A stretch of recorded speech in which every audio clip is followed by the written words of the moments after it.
Ganito pala yung isa sa mga kaganapan sa Mendy Night, mga kapanay.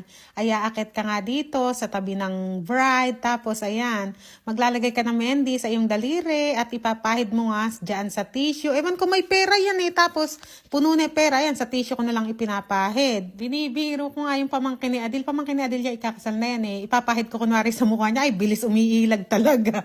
Eh hindi niya alam, nagbibiro lang ako. Eh alam niyo naman kahit dito sa Pakistan, ay ang aking mapagbiro ay nadadala ko pa. Tapos pagkatapos susubuan mo siya ng sweet.